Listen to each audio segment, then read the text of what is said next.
chambre.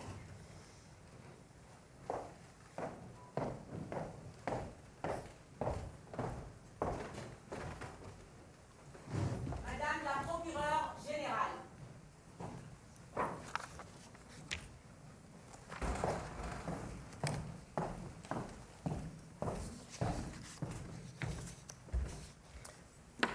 L'audience est ouverte.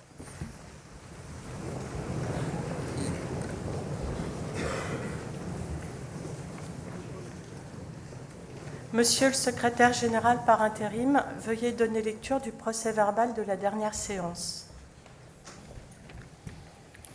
Le jeudi 29 janvier 2026, à 11h, la Cour des comptes s'est réunie en audience solennelle dans la Grande Chambre, sous la présidence de Mme Karine Camby, présidente de la Première Chambre, faisant fonction de première présidente, en présence de M. David Amiel, ministre délégué chargé de la fonction publique et de la réforme de l'État, et de nombreuses autres personnalités.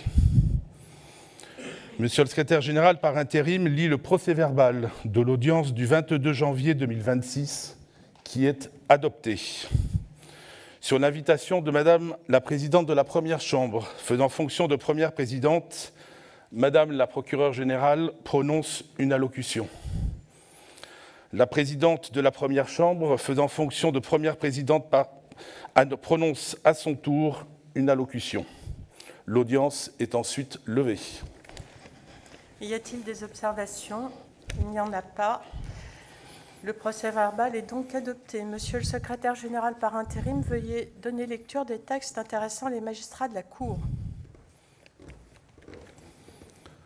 Par décret du 26 décembre 2025, M. Pierre Moscovici, premier président de la Cour des comptes, est admis à faire valoir ses droits à la retraite à compter du 1er janvier 2026.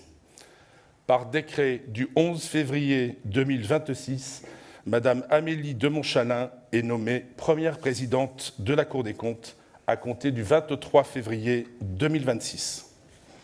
Madame la procureure générale, vous avez la parole. Nous, procureur général de la République, vu la loi du 16 septembre 1807, vu le Code des juridictions financières et notamment ses articles L 112-3, L 120-3 et R 112-11, vu le décret du 11 février 2026 par lequel le président de la République a nommé première présidente de la Cour des comptes, Madame Amélie de Montchalin, à compter du 23 février 2026, en remplacement de Monsieur Pierre Moscovici, admis à faire valoir ses droits à la retraite. Requérons qu'il plaise à la Cour, après avoir recueilli le serment de Madame de Montchalin, l'installer en qualité de première présidente pour en exercer les fonctions et jouir des honneurs, prérogatives, prééminences et émoluments qui y sont attachés.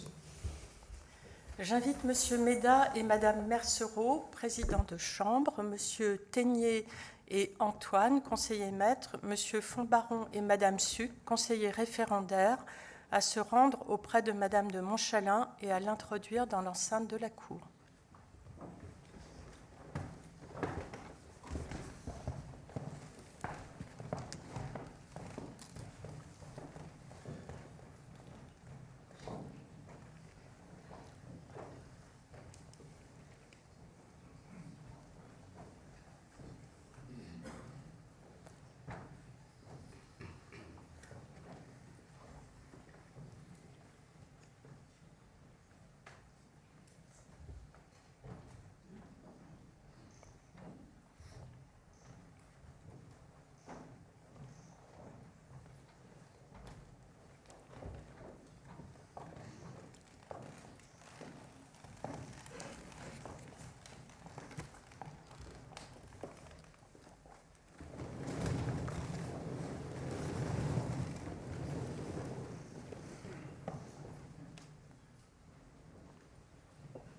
Madame, veuillez lever la main droite.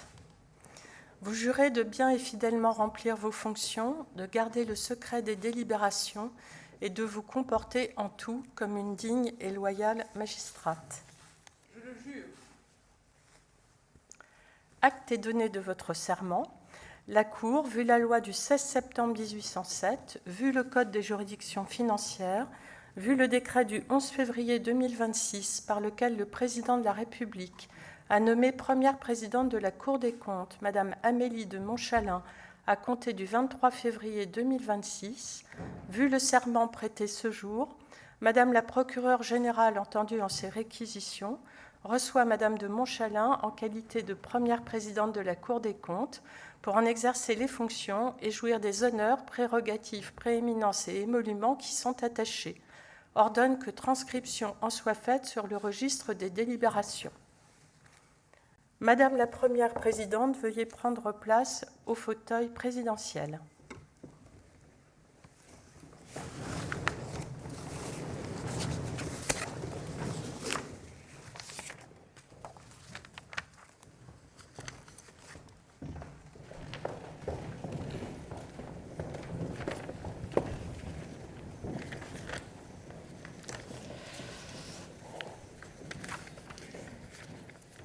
Madame la présidente de la première chambre, doyenne des présidents de chambre, vous avez la parole. Merci, Madame la première présidente. Monsieur le Président de la République, vous nous faites un grand honneur en assistant à cette audience solennelle d'installation, comme vos prédécesseurs, pour l'arrivée des précédents premiers présidents. Je veux y voir le témoignage de votre confiance dans l'action des juridictions financières et de leurs membres, au service de l'intérêt général et de votre attachement au rôle de la Cour et des chambres régionales et territoriales des comptes au sein de nos institutions républicaines. Mes remerciements s'adressent également à Monsieur le Premier ministre, Mesdames et Messieurs les ministres et parlementaires, ainsi qu'à toutes les hautes personnalités civiles et militaires qui ont bien voulu répondre aujourd'hui à l'invitation de la Cour. Madame la Première Présidente, il est de ces instants où une institution effectue un retour sur soi. À la Cour des comptes, l'arrivée d'un nouveau premier président, je devrais dire d'une nouvelle première présidente, est toujours un moment particulier. Bien sûr, notre activité se poursuit. Nous rendons des jugements, nous menons à bien nos enquêtes et contrôles, ainsi que nos missions de commissariat aux comptes. Mais ces moments sont l'occasion pour notre maison de s'interroger sur ce qu'elle est et sur ce qu'elle doit être. En 2020, cet exercice était d'une acuité particulière.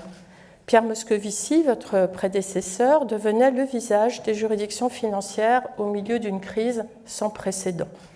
Dans cette période de bouleversement intense, l'État consentait un effort exceptionnel pour faire face à cette crise et soutenir notre économie, et nos concitoyens étaient confrontés à une situation inédite et angoissante qui révélaient leurs attentes immenses envers l'État et les services publics.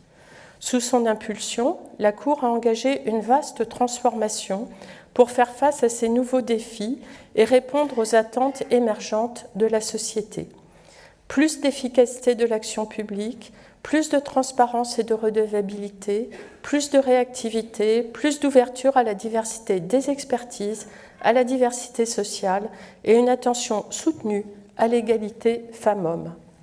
La Cour, en se transformant, en choisissant de publier tous ses rapports et de s'adresser directement à nos concitoyens, a ainsi conforté son rôle de tiers de confiance. 5 ans plus tard, l'essai est transformé. Et pour cet héritage que Pierre Moscovici nous lègue, je souhaite lui exprimer la reconnaissance profonde de notre institution. À votre tour, Madame la Première Présidente, vous prenez la tête de la Cour des comptes. Vous ferez sans doute face aux mêmes questionnements sur le rôle et les missions de notre institution dans une période qui, elle aussi, est singulière. À nouveau, les juridictions financières s'interrogent sur la place de leur contribution au débat public.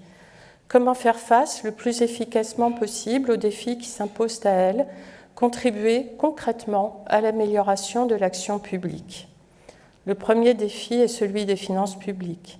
Quand le contexte politique se tend et ne permet plus l'adoption de mesures difficiles mais nécessaires, que les marges budgétaires se resserrent, que notre endettement enfle, que les besoins d'investissement dans de nombreux domaines augmentent rapidement et que la demande envers les services publics s'accroît, les juridictions financières ont bien entendu un devoir d'alerte, mais elles peuvent et doivent aussi identifier des pistes pour améliorer la qualité de la dépense publique. Le second défi est démocratique. Lorsque la défiance envers les institutions croît, lorsque nos concitoyens doutent du bon emploi de l'argent public, Lorsque les contre-vérités sur certaines politiques publiques prolifèrent, la vitalité démocratique s'affaiblit, vulnérable face au poids des incertitudes. Les juridictions financières peuvent alors évaluer, informer les décideurs publics et s'adresser à nos concitoyens. Pour y parvenir, la Cour doit sans cesse se réinventer, tout en restant fidèle à ce qui constitue sa force et son originalité, son indépendance, la collégialité, l'impartialité, qui sont d'autant plus structurants que nos rapports sont désormais tous publiés et notre visibilité accrue. Comprendre l'importance de ces enjeux revêt pour notre institution veiller à la défense de ses valeurs, préserver la confiance de nos concitoyens tout en repensant et en adaptant sans cesse nos modes d'intervention. Voilà le défi qu'avec vous, je devrais dire autour de vous, nous devons relever. Le défi démocratique, c'est un enjeu que vous avez fait vôtre très tôt.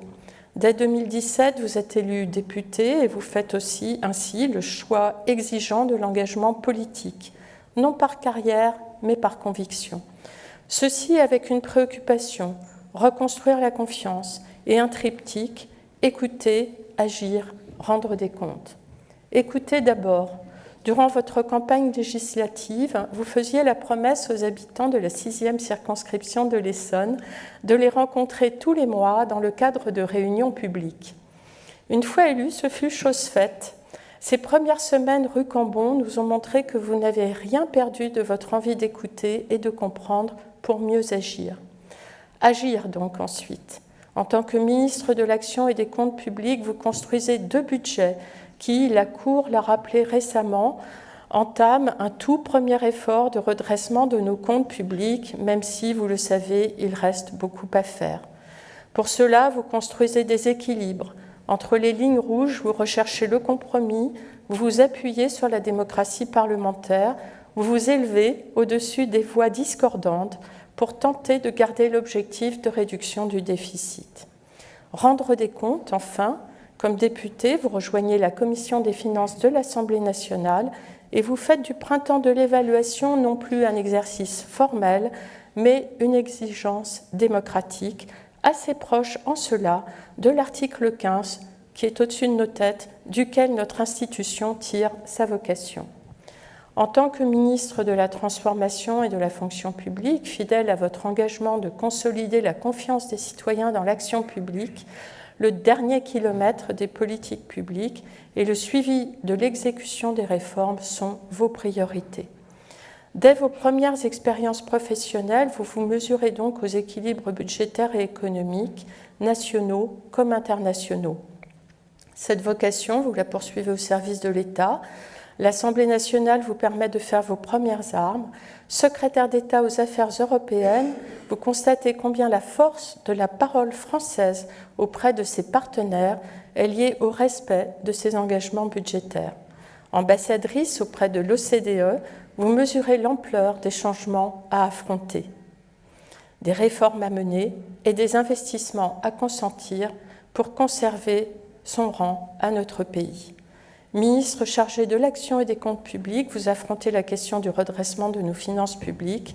Vous connaissez donc pleinement l'ampleur de l'effort à accomplir dans les années à venir, message que la Cour porte avec vigueur et rigueur dans le débat public. Mais permettez-moi de souligner également qu'il y a dans votre nomination plus que l'adéquation de votre parcours aux défis du temps présent. En effet, votre arrivée à la Cour envoie un message fort en incarnant une modernité assumée. Pour la première fois de notre histoire, le premier président est une première présidente et c'est très important pour nous tous. La fonction se féminise, elle se rajeunit, même si, je dois vous l'avouer, Félix Barthe, nommé premier président en 1834 à 39 ans, conserve de quelques mois le titre de plus jeune premier président. Votre nomination devient ainsi un signal.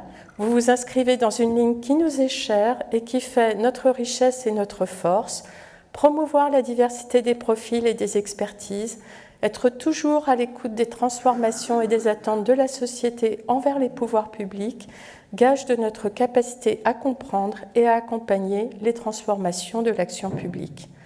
C'est l'honneur de cette maison que de vous accueillir et de faire sienne la diversité que vous incarnez. Car désormais, par le serment que vous venez de prêter, vous voici magistrate, comme en témoigne la robe que vous portez et le mortier. Mettant l'accent sur les valeurs et les missions qui nous unissent, mais aussi sur le respect mutuel et la reconnaissance de la qualité des personnes qui composent les juridictions financières, nous utilisons souvent le terme qui peut paraître un peu désuet de compagnie pour nous désigner. Madame la Première Présidente, bienvenue dans notre compagnie qui signifie l'ampleur et l'importance de notre collectif. Au-delà des symboles, il y a la mission. Vous devenez aujourd'hui la première présidente d'une institution de 219 ans, indépendante, respectée, écoutée, une institution qui, par ses travaux et par les jugements qu'elle rend, contribue à la vitalité de notre démocratie, une institution qui place au cœur de son identité les valeurs d'indépendance, de collégialité et de contradiction. La Cour des comptes ne cède ni à la passion ni à l'air du temps, elle dit ce qui est, sans crainte et sans faveur. Nous savons que vous aurez à cœur de préserver cette force, comme nous savons que vous abordez cette mission avec lucidité et une conscience aiguë des responsabilités qui caractérisent les grands serviteurs de l'État, ces prêtres du temps long qu'évoquait Simon Nora. Madame la Première Présidente, au nom de toutes et de tous, je vous souhaite la bienvenue et le plein succès dans cette haute mission qui est désormais la vôtre. Madame la procureure générale, vous avez à votre tour la parole. Je vous remercie, Madame la Première Présidente, de me donner la parole pour m'acquitter maintenant d'une tâche aussi solennelle qu'agréable. Permettez-moi d'abord, Monsieur le Président de la République, de vous remercier d'être ce matin parmi nous, malgré les devoirs pressants de votre charge. Votre présence, qui honore la Cour, témoigne de votre attachement à notre institution et de l'estime dans laquelle vous tenez sa nouvelle Première Présidente. Soyez également remerciés, Mesdames et Messieurs les ministres, Mesdames et Messieurs les parlementaires, Mesdames et Messieurs les hautes personnalités civiles et militaires qui attestaient par votre présence de l'intérêt que vous portez aux travaux et à la parole de la Cour. Il m'est particulièrement agréable d'accueillir aujourd'hui la première femme nommée à ce poste éminent de premier président ou de première présidente de la Cour des comptes depuis la création de notre institution, en tout cas dans sa version moderne de 1807. Et c'est par voie de conséquence la première fois, à l'exception de 2 périodes d'intérim, dont la dernière assurée par la présidente de la première chambre et doyenne des présidents de chambre, Karine Camby, qu'une diarchie féminine se trouve à la tête de cette belle maison, siège et parquet. Comme plusieurs de vos illustres prédécesseurs, je pense notamment à Pierre Joxe, à Philippe Séguin, à Didier Migaud et Pierre Moscovici, vous avez été parlementaire. Comme plusieurs d'entre eux aussi, vous avez été ministre. Aujourd'hui, première présidente, il vous revient de trouver ce subtil équilibre qui permet à la Cour de se tenir à égale distance du pouvoir législatif et du pouvoir exécutif, de les respecter tous deux, de s'en faire respecter d'eux-mêmes et de ne dépendre d'aucun d'eux. Vous venez de prêter serment. Cela vous oblige, comme cela a obligé vos prédécesseurs, comme cela oblige tous les magistrats solennellement ici rassemblés. Vous rejoignez en effet aujourd'hui une juridiction. Le présent cérémonial, que d'aucuns pourraient trouver suranné, nous fait ressentir le poids de l'engagement et la grandeur de la tâche qui nous échoit, qui vous échoit désormais, et qui découle de l'article 15 de la Déclaration des droits de l'homme et du citoyen. Madame la Première Présidente, c'est à vous qu'il appartient désormais de tracer la voie de la Cour des comptes et des juridictions financières pour les années à venir. Je sais que vous aurez à cœur de défendre les principes d'indépendance et d'impartialité consubstantiels à leur action et d'en préserver l'âme, l'esprit, tout en continuant de les moderniser. Cette maison multiséculaire a déjà prouvé sa grande capacité d'adaptation. Vous pourrez compter dans la conduite de votre action, dans les orientations que vous proposerez, dans les priorités que vous fixerez, dans les innovations que vous impulserez, sur un corps fait de personnalités riches et au parcours variés qui constituent un exceptionnel capital d'intelligence collective et un rare vivier de compétences. Et vous pourrez aussi vous appuyer sur les progrès déjà accomplis par vos prédécesseurs et sur les transformations profondes récemment intervenues sous l'impulsion de Pierre Moscovici. Je viens d'évoquer les transformations profondes des juridictions financières ces dernières années. Ce sont désormais, pour nombre d'entre elles, des acquis précieux à préserver. Et il en est 4 sur lesquels je souhaite m'arrêter un instant. Je souhaite m'y arrêter parce qu'ils sont emblématiques de la volonté de transparence, de cohésion, de justice et d'efficacité qui guide l'action de la Cour ces dernières années. Et parce qu'il me paraît essentiel de veiller à les consolider, tant les acquis fondamentaux qui nous semblent aujourd'hui naturels, voire éternels, pourraient aisément être remis en cause demain. Le premier de ces acquis à préserver, c'est la transparence et l'ouverture de la Cour aux citoyens, dont l'expression la plus emblématique est le 100% publication, désormais inscrit dans la loi. C'était là un pari osé qui pouvait faire craindre une dilution de la parole de la Cour. Il n'en a rien été. Et si bien aujourd'hui la publication de tous les travaux de la Cour, dont la presse se fait largement l'écho, qui permettent à la Cour d'éclairer et de nourrir le débat public, le débat démocratique. Sa parole est largement relayée parce qu'elle est perçue pour ce qu'elle est, une parole indépendante, fondée sur des constats et analyses objectifs, documentés et contredits. Cette voix dans le débat public à l'heure de la désinformation, des informations mensongères, voire créées de toutes pièces et amplifiées par les réseaux sociaux, est inestimable. L'enjeu de cette plus grande transparence, c'est la démocratie. Le deuxième de ces acquis à préserver, c'est la plus grande cohésion des juridictions financières et le rapprochement fonctionnel à l'œuvre entre la Cour et les chambres régionales et territoriales des comptes. Ce rapprochement est tangible au sein de certaines instances, au sein de la Chambre du contentieux, composée à parité de magistrats de la Cour et de magistrats des chambres régionales et territoriales des comptes, ou encore au sein du ministère public, composé lui aussi de magistrats et personnels des deux corps. Rapprochement tangible donc, mais aussi visible à travers la multiplication des travaux communs à nos juridictions. L'enjeu, derrière des juridictions financières plus soudées, c'est l'efficacité de leur action. Le troisième acquis à préserver, c'est la place désormais faite d'une part à l'égalité professionnelle entre les hommes et les femmes, et d'autre part à la diversité, et symbolisée par le double label AFNOR obtenu par la Cour. Une communauté humaine, une communauté professionnelle, s'enrichit des différences des individus qui la composent. Dans cette maison, où la collégialité est un principe cardinal, où la confrontation des points de vue guide les délibérés, où prédomine l'intelligence collective, il est essentiel que la diversité et l'égalité professionnelle soient la règle. Dans ces domaines, si l'on n'y prête pas une attention de tous les instants, les retours en arrière sont presque certains. Je ne doute pas, Madame la Première Présidente, que vous aurez à cœur de consolider ces acquis et de progresser dans cette voie. L'enjeu en ces matières, c'est bien sûr la justice, vecteur d'efficacité et condition du bien-être ensemble. Enfin, l'aperçu de ces transformations, de ces progrès, ne serait pas complet si je n'y ajoutais bien sûr la réforme de la responsabilité des gestionnaires publics. La modernisation de notre ancien régime contentieux était indispensable. Je ne reviendrai pas ici sur ses limites que chacun connaît et qui avaient fait de ce régime un régime à bout de souffle. Pour plus de justice et d'efficacité, il était nécessaire de moderniser la mission juridictionnelle de la Cour. C'est chose faite depuis l'entrée en vigueur le 1er janvier 2023 du nouveau régime de responsabilité des gestionnaires publics. Dans un pays où les dépenses publiques représentent 57% du PIB, dans un pays où la fraude fiscale détectée dépasse les 17 milliards d'euros, où la fraude sociale dépasse les 15 milliards d'euros par an et où la lutte contre la fraude sociale a été érigée en objectif de valeur constitutionnelle, la nécessité d'un régime spécifique de protection de l'argent public doit être rappelée avec force. Ce régime a suscité auprès de certains gestionnaires publics des inquiétudes et des interrogations. Il fallait apaiser les unes et répondre aux autres. C'est pourquoi les améliorations procédurales ont d'ores et déjà été mises en œuvre et des modifications réglementaires sont en cours d'adoption. Mais cette réforme a suscité aussi, au-delà d'inquiétudes compréhensibles, de très vives critiques, peu nombreuses mais largement relayées, qui visaient directement les arrêts rendus par la Cour et la politique de poursuite du parquet. Soyons vigilants.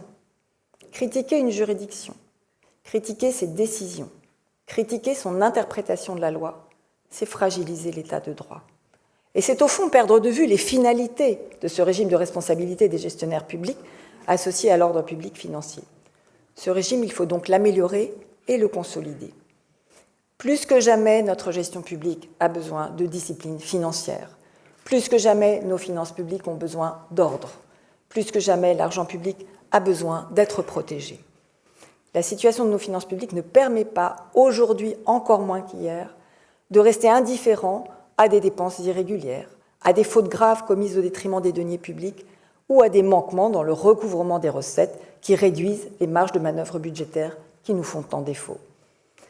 Comment demander aux contribuables des efforts financiers, comment demander aux citoyens de respecter les règles si l'administration, si les gestionnaires publics eux-mêmes ne sont pas exemplaires?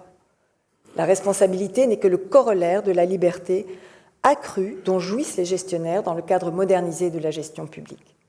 Et quand une faute grave est commise au détriment des deniers publics, elle doit être sanctionnée. Simone Veil disait « Les erreurs ne se regrettent pas, elles s'assument ».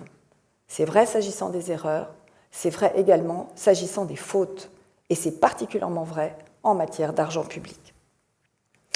Pour autant, ma conviction profonde est que les actions alternatives au contentieux constituent, dans bon nombre de cas, une réponse appropriée et efficace. Ainsi, près de la moitié des déférés traités par le parquet général aboutissent à un classement avec ou sans rappel au droit. Nous sommes bien loin d'une justice aveugle, au contraire, il s'agit de tenir compte des circonstances particulières dans lesquelles les fautes ont été commises. Ce contentieux de la responsabilité financière des gestionnaires publics, j'ai déjà eu l'occasion de le dire, n'a donc pas vocation à devenir un contentieux de masse. Il est et doit rester un contentieux de l'exemplarité. Veiller au respect du droit, oui, mais avec discernement. Le droit, chaîne dans son principe et roseau dans ses applications, pour reprendre les mots d'Henri Leclerc. Il faut cependant prendre garde à une chose. Engager irrégulièrement des dépenses, ne pas recouvrer des recettes ou faire prévaloir sur l'intérêt général un intérêt particulier n'entraîne pas seulement de conséquences de nature financière, mais provoque à la longue, chez nos concitoyens, aussi sûrement que la fraude fiscale et sociale, un sentiment d'injustice qui mine le civisme et sape le contrat social qui fonde notre société. L'enjeu est donc aussi, et sans doute surtout, celui de la confiance des citoyens dans la bonne utilisation de l'argent public, qui constitue l'une des conditions essentielles de l'acceptabilité des prélèvements obligatoires.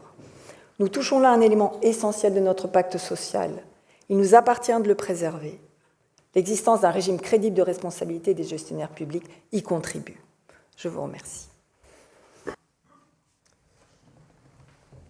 Monsieur le Président de la République, alors que chacun mesure la gravité des événements en Iran, au Liban, en Irak, au Moyen-Orient et toujours en Ukraine, je crois que la Cour des comptes, vraiment, vous remercie de votre présence, vous qui êtes le garant de nos institutions.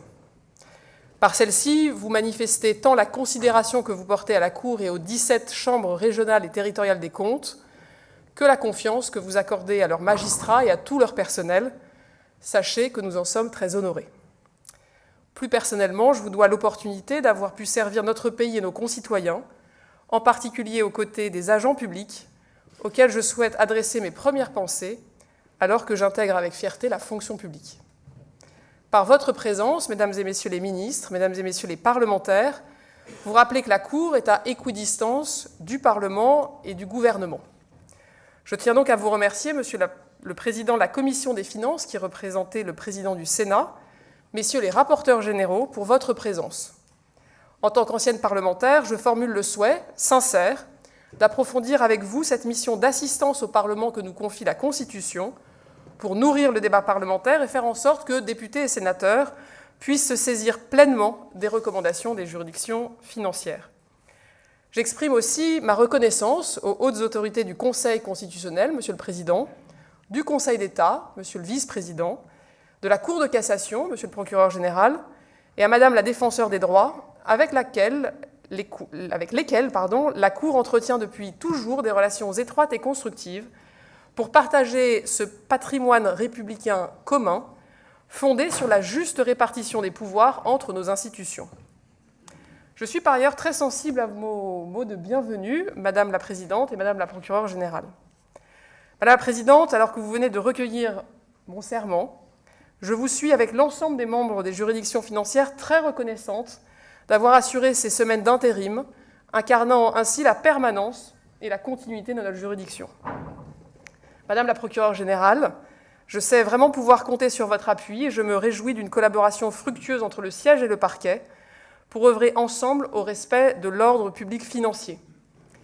Permettez-moi aussi de saluer à cette occasion Hélène Gissereau, qui fut la première procureure générale après avoir été déléguée à la condition féminine. À l'heure où je deviens première présidente, j'ai une pensée pour toutes les premières qui m'ont précédée dans cette institution. Je pense d'abord à la première femme qui entra en 1915 à la Cour en tant que dactylographe auxiliaire, tandis que les hommes étaient partis au front. Elle s'appelait Gabrielle Grémillet. Elle fut ensuite suivie par une série de premières dames exerçant les fonctions de dactylographe, de lingère, de concierge, selon l'expression du temps. En 1940, c'est Hélène Binet, chartiste, qui devient directrice de la bibliothèque. Puis, peu à peu, les premières femmes purent accéder aux fonctions de magistrate. Il fallut toutefois attendre 1955, soit 10 ans après la création de l'ENA, pour l'arrivée des deux premières auditrices, Anne-Marie Hackett et Jacqueline Rougier. La première conseiller maître, puisqu'on ne féminisait pas à l'époque les titres, fut Yvette Chassagne en 1979, et les premières présidentes de chambre furent, il y a à peine 20 ans, en 2006, Claire Basy-Mallory et Marie-Thérèse Cornette, ici présente et que je veux saluer.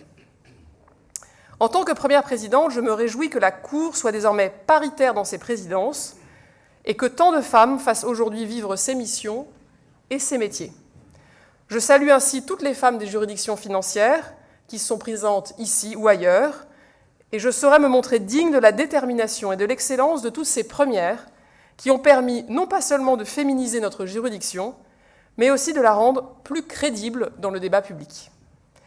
Je salue enfin tout particulièrement la présence de mes prédécesseurs, François Laugereau, Didier Migaud, Pierre Moscovici.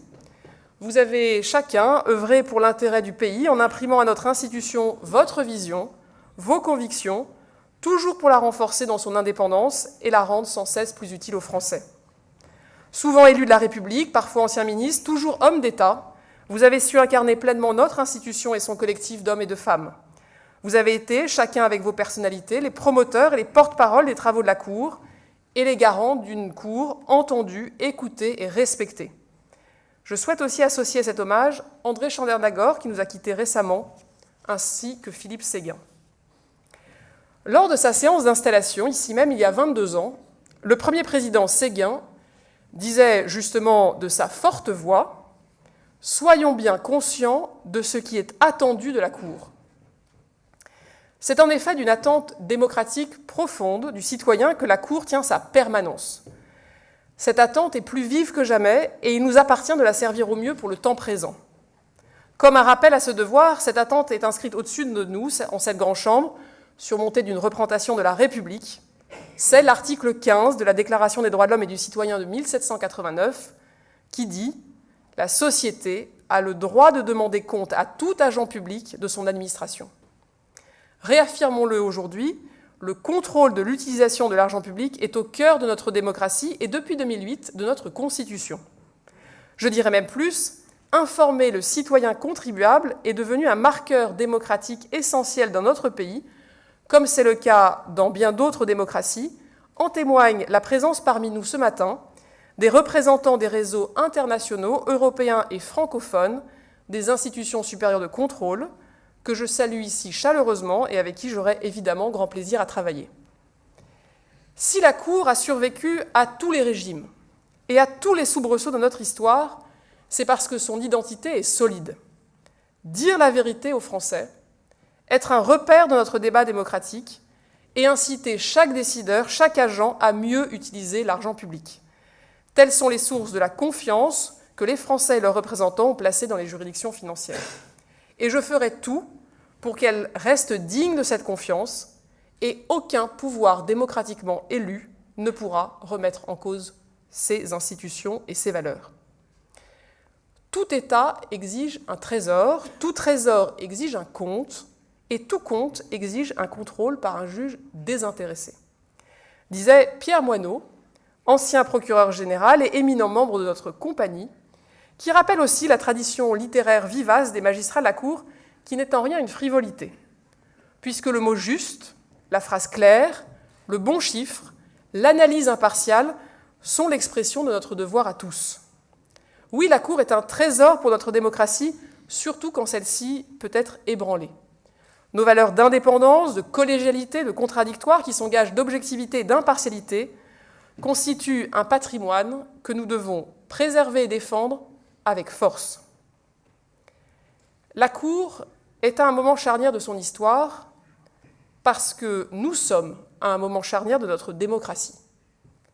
Conforter les juridictions financières, protéger leur indépendance, renforcer l'impact de leurs travaux, veiller à la responsabilité des gestionnaires publics, c'est renforcer notre démocratie. Et c'est la responsabilité collective, j'insiste sur ce terme, de celles et ceux qui sont liés par le serment que je viens moi-même de prêter, que d'incarner jour après jour les valeurs de la Cour, en particulier en ces temps troublés et à l'approche d'échéances électorales qui portent tant d'enjeux pour notre pays. Alors, dans ce contexte marqué par une telle gravité, je voudrais insister sur 3 messages. Le premier, c'est que la condition essentielle de la souveraineté d'un pays est financière. Et celle-ci, on le sait, est menacée par notre trop grand déficit. Sans compte en ordre, aucune souveraineté n'est possible. Sans marge de manœuvre financière, nous ne pourrons pas assurer notre défense, financer les investissements indispensables aux transitions écologiques et numériques, soutenir nos entreprises ou préparer l'avenir de notre jeunesse en proie au doute. La réduction du déficit n'est pas un dogme de la Cour, c'est un choix de justice entre les générations. Et parce qu'elle s'inscrit dans le temps long et qu'elle détient une mémoire dans un monde dirigé par l'immédiateté, la Cour est dans son rôle quand elle éclaire les choix à faire pour protéger celles et ceux qui viendront après nous. Mon deuxième message, c'est la nécessité de protéger nos institutions dans un contexte de remise en cause du modèle démocratique dans le monde, y compris en Europe, amplifié par les bouleversements géopolitiques que nous connaissons. Dans ce contexte, des idéologies progressent en instrumentalisant les faiblesses de la démocratie pour diffuser un programme de négation de ces principes. Suit invariablement, dans un nombre croissant de pays, la remise en cause des institutions qui sont le socle de la démocratie, leur trésor, comme l'est la Cour pour la France, avec les autres institutions républicaines dont les représentants sont présents parmi nous aujourd'hui.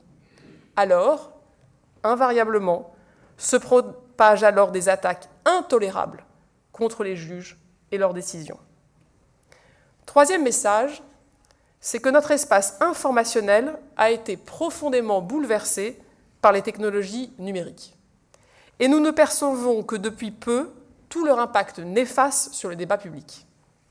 La prolifération des fausses nouvelles et de ce que d'aucuns appellent les faits alternatifs est un défi aux lumières de l'article 15. Dans un débat où il n'y a ni vrai ni faux pour beaucoup, les juridictions financières doivent rester un phare dans un brouillard de plus en plus épais pour nos concitoyens. Soyons donc bien conscients de ce qui est attendu de la Cour. Dat ordinem lucendo. Rétablir l'ordre en faisant la lumière.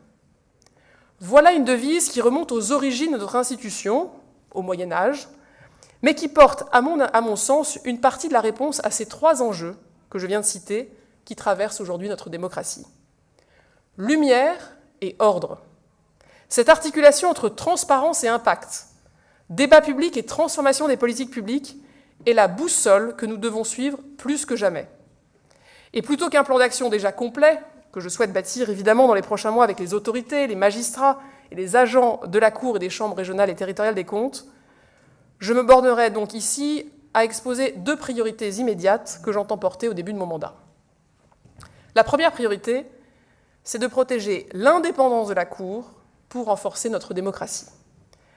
Protéger l'indépendance des juridictions financières signifie d'abord renforcer encore leur exemplarité. La Cour dispense des conseils et des recommandations à tous les acteurs publics. Il est donc à mes yeux absolument essentiel qu'elle soit irréprochable dans sa gestion interne et dans ses procédures, et transparente dans son fonctionnement. À cet égard, la probité et l'exemplarité de ses membres sont la clé de voûte de la confiance, à commencer par moi-même, la première présidente. Dès mon entrée en fonction, comme le prévoit le Code des juridictions financières, j'ai remis ma déclaration d'intérêt au Collège de déontologie, que je veux remercier pour ses observations. La conférence des présidents s'est ensuite réunie pour établir, sous la présidence de la doyenne des présidents de chambre, les modalités concrètes de mise en œuvre de ces recommandations. Ces modalités, décidées collégialement, s'imposeront à moi et seront partagées en toute transparence dès cet après-midi avec tous les agents des juridictions financières. De la même façon, je sais pouvoir compter sur la déontologie et l'éthique de chacun pour préserver l'image et l'indépendance de notre institution. Et si notre corpus de référence est déjà solide, nos pratiques en la matière ne sont pas toujours toutes suffisamment encadrées. En tant que chef de corps, je serai intransigeante sur le respect de nos règles communes, et si trop de débats ont surgi dans la période récente sur certains recrutements ou des expressions publiques de nos membres qui nuisent à l'image et à la crédibilité de notre institution, il me semble que dans l'époque que nous vivons, rien ne doit menacer la crédibilité de la Cour, ni troubler son travail collégial, impartial, et son rôle de tiers de confiance vis-à-vis de nos concitoyens. C'est pourquoi je remercie Didier Migaud, premier président honoraire et ancien président de la Haute Autorité pour la transparence de la vie publique, d'avoir accepté de mener une mission visant à proposer, en partant évidemment de notre socle de référence actuel, un cadre encore renforcé pour que rien ne puisse affaiblir notre indépendance de nos actions pour ce qui concerne nos recrutements, la conduite de nos travaux et l'expression publique des membres et agents des juridictions financières. Je souhaite qu'il puisse me rendre ces préconisations en juin, afin d'en tirer toutes les conclusions pour toutes les juridictions financières dans les meilleurs délais. Deuxième priorité, et je vous rassure, il n'y en a que deux, c'est de donner plus d'impact à nos travaux pour que la lumière rétablisse encore davantage l'ordre. La transparence, comme l'exemplarité, est l'un des fondements de la confiance publique et un accélérateur de la transformation. La réforme dite du 100% publication, impulsée par Pierre Moscovici, a constitué à cet égard une évolution stratégique décisive. Elle a rendu davantage accessibles nos travaux aux Français et a ainsi renforcé leurs attentes de changement. Mais publier ne suffit pas, encore faut-il veiller à la cohérence de nos messages, à leur pertinence, à leur calendrier, afin qu'ils aient le maximum d'impact possible. Nos travaux ne sont pas les opinions de quelques-uns. Ce sont des avis collégiaux, fondés sur l'investigation et le contradictoire, précis dans leurs constats, rigoureux dans leurs analyses, nuancés dans leurs recommandations. Et cette collégialité doit nous donner le courage de la nuance et la force de l'autorité. Rappelons-nous que la Cour est un organisme de contrôle et non un organisme d'étude. C'est cela même qui justifie ses pouvoirs étendus et sa nature juridictionnelle que je souhaite conforter. Un rapport n'est pas une fin en soi. C'est un instrument, un outil de transparence utile à l'amélioration des administrations et des politiques publiques et au contrôle de l'action du gouvernement par le Parlement. Être utile aux administrations, c'est leur apporter un regard extérieur sans les submerger de sollicitations. C'est formuler des recommandations opérationnelles, chiffrées, qui intègrent la complexité de leur mission. Être utile au Parlement, c'est fournir des analyses robustes au moment opportun. Être utile aux citoyens, c'est publier des rapports clairs et accessibles et en assurer le suivi de façon résolue. Alors, pour formuler ces recommandations crédibles et pertinentes, nous devons continuer de recruter des femmes et des hommes qui ont tenu le manche et qui comprennent les textes et le contexte de l'action publique, comme Jean Castex a eu l'occasion de le dire, et je le remercie de sa présence à nos côtés. En retour, pour attirer les meilleurs profils, la Cour doit soutenir ses membres. Et quand je partirai, car je partirai bien un jour, je voudrais m'être assuré, comme chef de corps, que la Cour demeure ce vivier de serviteurs de l'État qui rayonne, cette maison où l'on vient pour servir résolument, pour acquérir des compétences reconnues et utiles à l'extérieur, en bref, un endroit d'où l'on reparte encore meilleur. Cet enjeu d'utilité et d'impact vaut aussi pour notre mission juridictionnelle, Madame la procureure générale. La réforme de la responsabilité financière des gestionnaires publics vise à contrôler le bon emploi des deniers publics sans entraver la capacité d'action des acteurs de terrain, mais en assumant qu'il y a bien toujours un responsable. Cette réforme, conduite sous votre autorité, Monsieur le Président de la République, Monsieur le Premier ministre, nous devons la faire pleinement réussir et la faire accepter en étant clairs sur nos procédures et en accompagnant les administrations, tout en étant fermes sur le fait qu'il n'y a pas d'impunité lorsqu'il y a une faute manifeste de gestion. Prenons garde, à peine quelques années seulement après l'adoption de cette réforme, à ne pas remettre en cause ses fondements dans le contexte de défiance que j'évoquais tout à l'heure. Plus largement, si la Cour est souvent entendue, elle doit être davantage écoutée. Ainsi, ne nous contentant pas des excellentes statistiques que nous connaissons tous, oui, plus de la moitié des recommandations de la Cour sont mises en œuvre, et c'est heureux. Mais le sont-elles dans la durée? Permettent-elles toujours de transformer en profondeur et de réorganiser efficacement l'action publique? Permettent-elles des économies durables? Je souhaite, vous le sentez bien, que soient démultipliés les contrôles de suivi pour que la Cour puisse s'assurer du devenir effectif de ces recommandations à échéance plus régulière et que ce suivi même soit porté à la connaissance du grand public en devenant une part plus importante de la programmation de nos travaux que je souhaite plus stratégique et plus ciblée. Cela permettra également de valoriser autant les réussites que de faire état des points d'amélioration. Et ce que la Cour aura contribué à transformer, à améliorer, à réaliser concrètement au service du bien public doit être davantage connu de tous. Je forme donc le vœu que nous lisions désormais dans la presse ce que la Cour a permis d'améliorer encore davantage que ce qu'elle a déploré, hélas, avec raison. Alors, Monsieur le Président de la République, Mesdames et Messieurs, chers collègues, je terminerai tout naturellement par une célébration de la force du collectif de cette maison, qui s'exprime dans une convivialité humaine et dans la collégialité des décisions que je veux encore renforcer au cours de mon mandat, de même que le lien entre la Cour et les chambres régionales et territoriales des comptes. Je souhaite que nous prenions le temps nécessaire d'un bilan de JF 2025, cette grande, bienvenue et nécessaire transformation portée par Pierre Moscovici, avant de lancer de nouveaux chantiers. Ce doit être l'occasion de mesurer ses effets, de consolider ses acquis et d'ajuster ce qui doit l'être. À nous de poursuivre cette dynamique, alors que l'intelligence artificielle ouvre de nouvelles possibilités, mais réinterroge nos métiers. À cet égard, ma démarche sera guidée par 3 mots qui constituent des boussoles personnelles. Sincérité, confiance, humilité. Sincérité d'abord. Sincérité des comptes, sincérité dans l'écoute, le dialogue, le débat, sincérité dans l'engagement. Mais aussi confiance. Confiance dans l'institution et dans ses membres, confiance dans notre nation, confiance en l'avenir. Et donc pour moi, humilité. Humilité au service d'un collectif. Parce que dans une maison marquée par le sceau de la collégialité, chacun peut beaucoup par son travail, son audace, son imagination. Mais personne ne peut réussir seul. Car je le redis à tous les membres de notre compagnie et à l'ensemble des personnels, ici et dans tout le pays, d'Orléans à Nouméa, de Noisiel aux Antilles, soyons bien conscients de ce qui est attendu de la Cour. Avant de lever la séance, je vous prie, Mesdames et Messieurs, de bien vouloir demeurer quelques instants à votre place afin de permettre à Madame la Procureure générale et à moi-même de raccompagner le Président de la République, que je veux de nouveau ici remercier de sa présence. La séance est levée.